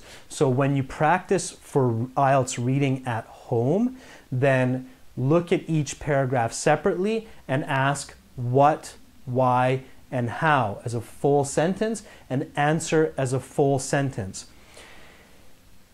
If you can do this, if you can ask what, why, how, and answer clearly what, why, how for a paragraph in the reading passage, then you can be sure you understand what you're reading about. If you can't do this, you have to stop and ask yourself, okay, what am I doing wrong? What do I need to do to improve my critical reading skill?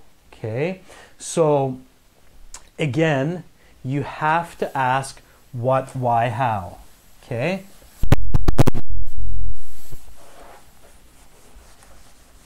Thank you for your compliments, guys. Thank you, Vesa. Thank you, Jafar. Thank you so much, guys. I appreciate that. All right, so critical reading.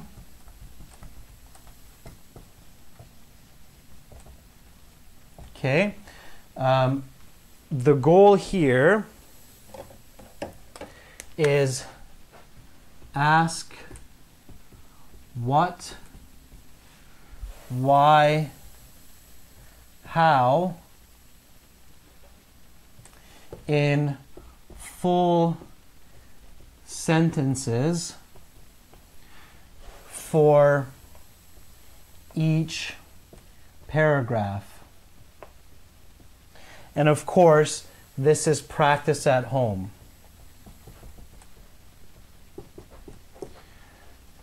Okay, So when you're doing this at home, do this with paper and pencil, okay? Write down the full question, write down the full answer, and answer. Okay, so write down the full question, write down the full answer. You do not have time to write it down during the IELTS exam, but when you practice this at home, your brain starts to think in this way, okay? It starts to move in this way. And when your brain is moving in this way, then naturally you begin to do this, okay? So your brain will naturally start to use critical reading, and your comprehension will go up very quickly, and your IELTS band score will go up very quickly. So when you practice it at home, then when you sit the official IELTS exam and you start reading, your brain will naturally think what, why, how, what, why, how, what, why, how for each paragraph. And that's a great way to read, okay? So that is critical reading. All right, of course, another skill that we want to practice for our reading comprehension is what? What do you think? So what's the next point that I'm going to show you for this example? Goldfish, I will talk about yes, no, not given, and true, false, not given tomorrow. Okay, that's tomorrow's lesson. So what's the next skill that I want to show you with this example, mountains of ice, taken from our academic website? What's the next skill? I'll talk about specific questions tomorrow. So I'll talk about matching headings, and I'll talk about true, false, not given. Tomorrow, I'll get into some specific questions. But what do we want to use for improving reading comprehension?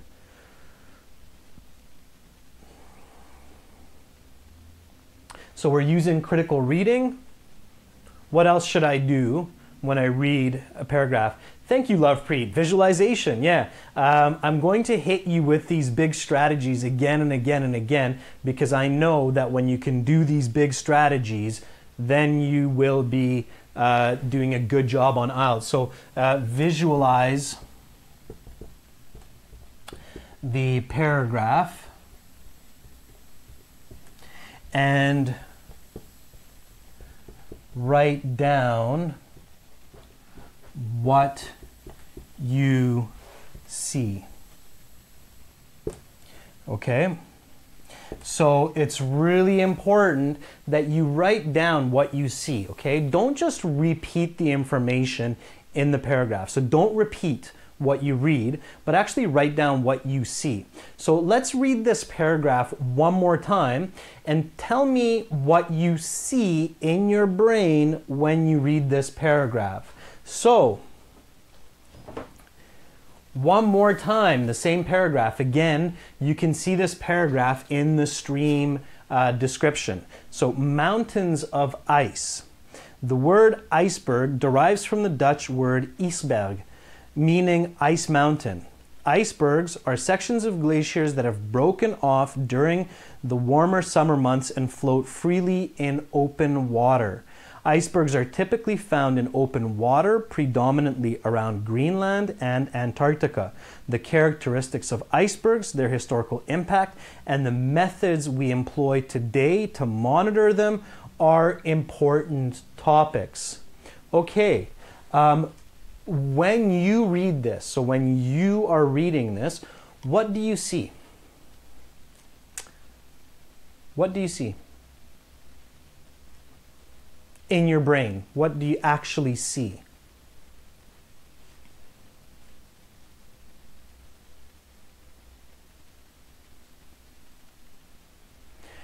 Okay, so Tony says a huge iceberg and pieces are breaking off and staying afloat. Okay, good. So details. Okay, Hike says you see the Titanic. Where are you? So Tony, when you see these icebergs breaking off and falling into the water, where are you standing? Okay, same thing, Mohammed. So where do you see them from? Where are you in the picture?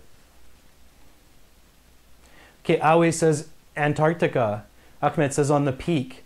Vikas says speaking to a group. Robin says on the iceberg. Okay, so you're actually floating on the iceberg. So you're like kind of like a penguin standing on the iceberg, floating. You're in a cold place, so you have a big warm jacket, right? Okay. You're seeing, so Alexander says you're seeing the iceberg from above, from on top. Tony says I'm watching it on the TV, like watching a documentary.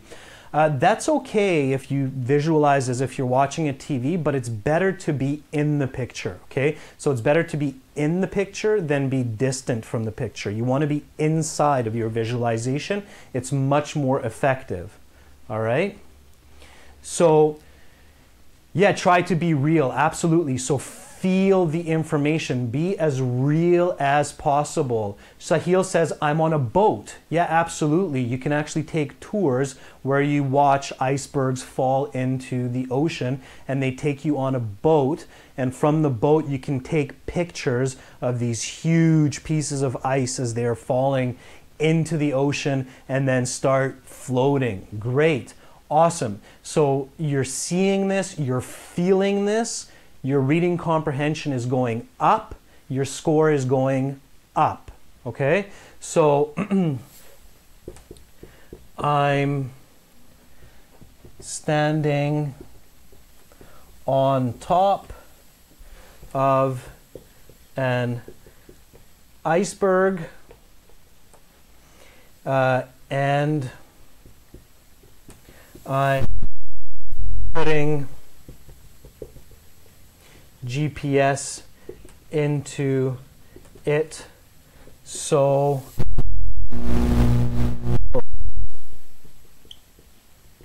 okay, so I write it down, okay? I write down what I see, all right? So what I'm seeing is I'm standing on top of this iceberg that's floating and I'm putting a GPS into the iceberg so I can follow and track the iceberg's movements on my watch and maybe make sure that it doesn't hit a boat or hit somebody else, okay? So I'm visualizing this, all right? You need to do this for each paragraph, okay? So step one, ask what, why, how. Use your critical reading. Ask what, why, how in full sentences for each paragraph. Answer in full sentences for each paragraph. And also for each paragraph, try to visualize what you're reading and write it down, okay? So write down what you see, not what you read, but what you see, okay? These are very, very powerful ways to practice reading comprehension, to improve your reading comprehension.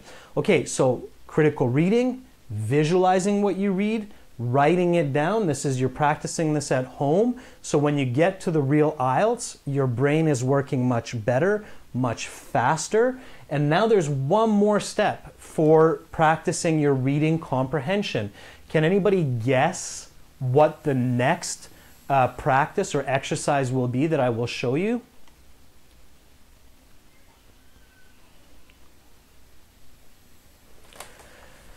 So we write down what, why, how. We write down what we see, okay?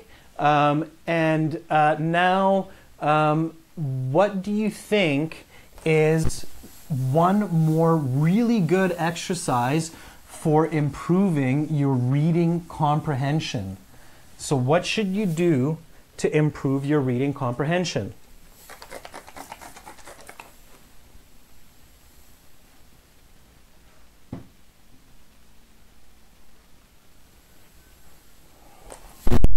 Okay, so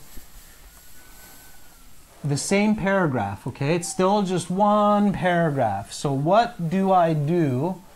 What is another good strategy to improve my reading comprehension? Scanning is a terrible idea, Alexander. We talked about that a few times. It's not a good way to practice. It's not effective. A summary for the paragraph, that's kind of close. What was the last strategy that I taught you today? What was the last big strategy that we talked about?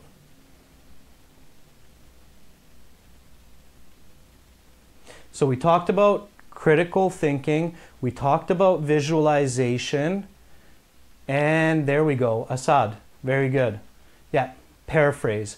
So guess what? One of the best ways to improve your score in the reading section is practice paraphrasing passages at home, okay? So paraphrase each paragraph.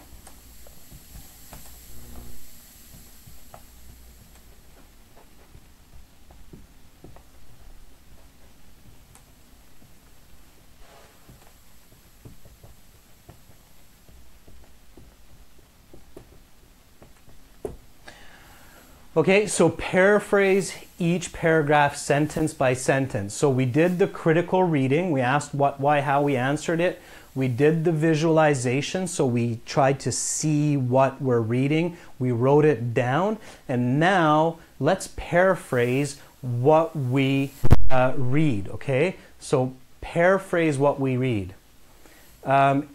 I is saying if we are not going to scan, how can we visualize? Scanning, you're not actually understanding the information, so it's very difficult to visualize. You need to read the paragraph, okay? So read the paragraph, then you can visualize it, okay?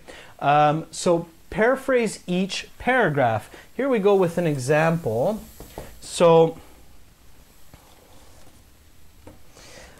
the word iceberg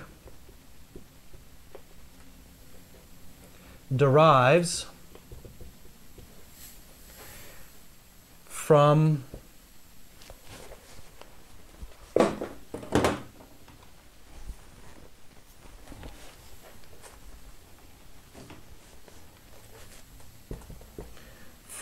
the Dutch word ijsberg,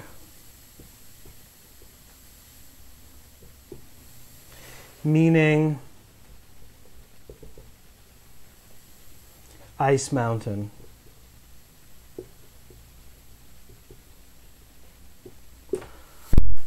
Okay, so this is the first sentence in the paragraph, okay? So this is the first sentence in the paragraph, and now I need to paraphrase this. So using first my own skills, my own knowledge to paraphrase this. So write down the sentence, leave a space between each line, and then above or below, write it in your own words. So here we go.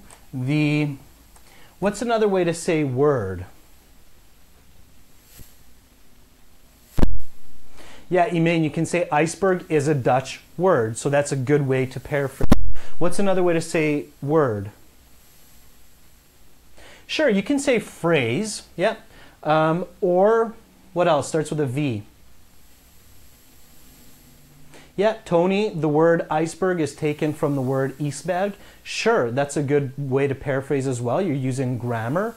Yeah, there are many ways to do this. Upcoming Dream says voc, which I'm guessing is short for vocabulary. Yeah, vocabulary. So the vocabulary,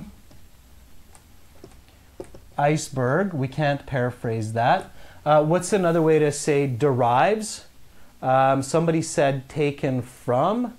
How do I say derives? Yeah, Rabin says comes from the Dutch word. What else can I say instead of word here? So comes from the Dutch word or Dutch what? Deduced would be good as well, yep. So instead of word, what can I say here?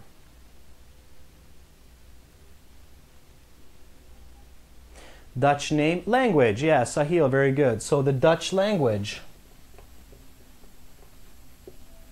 The Dutch language, ijsberg, we can't paraphrase that. Meaning ice mountain. How else can I say meaning here?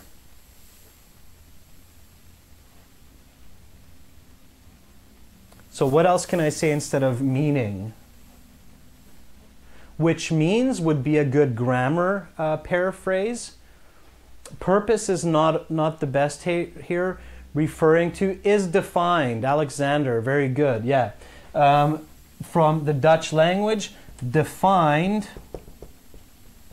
as ice mountain. Okay, great. So this is paraphrasing the passage. Now, here we used mostly synonyms. So we used vocabulary, we used the expression comes from, which means derives. We used language instead of word, and we said defined as instead of meaning. So we are paraphrasing the passage, okay? This is an excellent type of practice you can do at home to improve your IELTS score. Go sentence by sentence. It seems like a lot of work. It seems difficult, but it's not, okay? Just begin practicing this. After you do it for a couple hours, I promise it will become easier and easier, okay? The more you practice it, the better you will become. And Awe says it's slow but sure. Absolutely. In the beginning, it's slow. You practice this at home, okay? You will get faster, and when you are on the IELTS, your brain will do this naturally, okay? Your brain will start to paraphrase naturally and quickly. Of course, when you're paraphrasing, you will often be surprised that you're actually writing the questions, okay? So when you're paraphrasing the sentences from the passage and then you look at the questions, so you go, okay, now I'm going to look at the questions, then often what you will see is that, oh, the question is the same as my paraphrase. So you will realize that the examiner did the same thing that you did, okay? They'll say true, false, not given. The vocabulary iceberg comes from the Dutch language. True, false, or not given? Anybody? If the question says the word iceberg comes from the Dutch language, yeah, it's true, right? So you will notice that the questions are often going to be the same or very similar to what you did in the paraphrasing, all right? So this is the power of paraphrasing the sentences in the reading section. What do you think? What other section does this strategy work really well for? So what other section of the IELTS exam is this a really good idea to practice at home?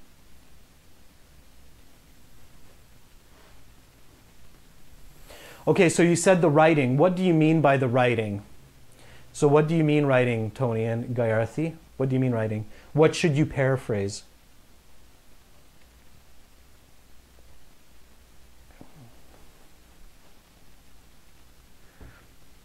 Yeah, so somebody said speaking. Satyam, you said speaking. Yeah. In writing, you should always paraphrase the question. So task 2 question, paraphrase it at home. That way you know you understand the question and it will help you to write about the question. I'm surprised nobody said listening. Yeah, okay, there we go. Sukhdev, finally, listening. Yeah, listening section. So what can I do with practicing paraphrasing in the listening section? Can anybody tell me when you're looking at this exercise, so paraphrasing the sentences in the passage, what can I do when I'm at home practicing the listening section of IELTS? What should I paraphrase?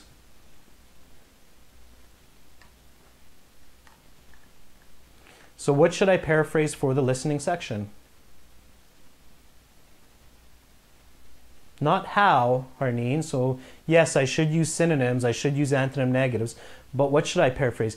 Gayarthi, very good. The question, absolutely. So to improve my listening score, I can do the same exercise for the questions in the listening section. So when I see the question in the listening section at home, I paraphrase it, so I write it with my own words, and surprise, I might hear the exact same sentence as my paraphrase in the audio, okay? Or at least something similar.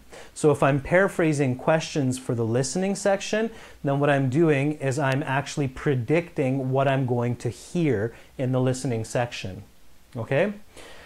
So again, back to the reading, okay?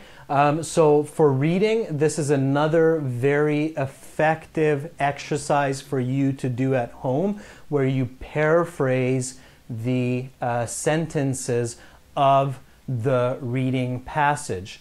Now, in this reading passage, Mountains of Ice, there are a lot more sentences, so you can practice this at home with this passage, okay? You can write down in your own words. Use synonyms, use antonym negatives, use description, use grammar, and use expressions, okay? So practice all 5 ways of paraphrasing at home. It's very important. We talked about that earlier in today's lesson, okay? So this is the last skill that I'm showing you today. So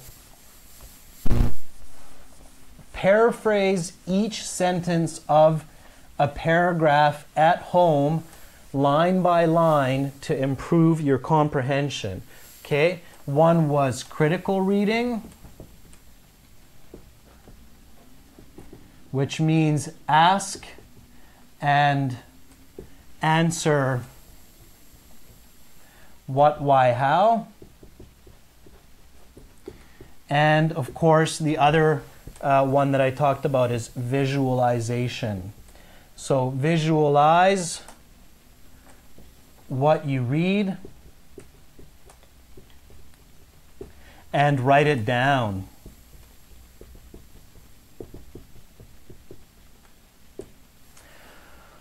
Okay, so I talked to you about a lot of important points for reading and improving reading comprehension today. I showed you these 3 types of exercises with our example, Mountains of Ice, with paragraph 1. All of this information is coming from our lessons on our website at aehelp.com. You can join there and get our program, our software that teaches you these kinds of skills. So to learn and practice for academic IELTS, go to aehelp.com, and to learn and practice for general IELTS, go to www.gieltshelp.com. Both of those websites, you have 6 full practice exams, you have all the audio, you have all of these strategies and many more strategies. It shows you strategies for each kind of question, like list of headings, true, false, not given. And there are 40 high definition pre-recorded lesson videos to help you improve. Anybody have any questions with this? So any more questions about reading comprehension? You're very welcome, Vikas. You're very welcome, Harneen. You're very welcome, guys. Again, skinning and scanning is not good, okay? I said it 1,000 times, but I will say it 2,000 times. Skimming and scanning don't work to get a score over 6, okay? There's too much paraphrasing, so you can't find the words. How can we manage time in reading? Krishna, very, very good question. You have to practice time management for reading at home, okay? So you have to be real, you have to know yourself and your own speed, and you have to improve your fluency as well as your comprehension. I will talk about improving reading fluency later. You're very welcome, Alexander. You're very, very welcome, Harneen. It was great teaching you guys. Again, remember, if you have Super Chat in your country, please sponsor us. Please send us some money through Super Chat. It helps to pay for our studio, our equipment, to keep these IELTS lessons going live. So don't be shy. Sponsor, use Super Chat. We appreciate that. I love teaching you guys. I really want to help all of you guys and girls to pass your IELTS and to realize your dreams of university or moving to another country. So stay tuned. Check out all of our videos on this channel. Subscribe to our channel for this. Next lesson, Aaliyah says, when's our next lesson? I will do a lesson tomorrow starting at the same time, which is 8 p.m. New Delhi. Okay, it's 9:30 in the morning New York time, 14:30 or 2:30 in the afternoon London time. That's the next lesson. Tomorrow, Jagmeet, I will talk to you about true, false, not given. I know many students have problems with it. True, false, not given is a perfect example of skimming and scanning not working. So I will talk about true, false, not given tomorrow. Thank you, Awe. I appreciate that. Again, if you don't have Super Chat, then go to our website and join our lessons. They're not expensive. They're cheap. If you're in a country where the economy is not so strong, or the whole package only costs $19. Okay. Saudi Arabia, the time I think is around 7 o'clock at night, the start time, 6 or 7 o'clock at night. Sonu, remind me tomorrow and I can talk more about time management. Time management is important and I can talk more about that tomorrow for the reading section. So just remind me to go into more detail about that. Thank you for your compliment, Raif. I appreciate that. You're very welcome. You're very welcome, Sonu. Upcoming dreams, I'm guessing you're saying that Saudi Arabia will be 6 o'clock. Yeah, I think it's around 6 o'clock in the evening, so 18 o'clock. Thank you, Alexandra. I appreciate that. All right, guys. So again, remember, practice these strategies at home. Even if it seems like it's a little bit slow and tiring at the beginning, do practice these strategies. I promise that your score will go up when you practice this. And I will hopefully see you for tomorrow's lesson, where I will talk about true, false, not given. And we'll get into some more other important strategies as well. Awesome, guys. Have a great rest of your day, or have a good sleep if you're somewhere where it's already nighttime. And I will see you tomorrow. Bye for now.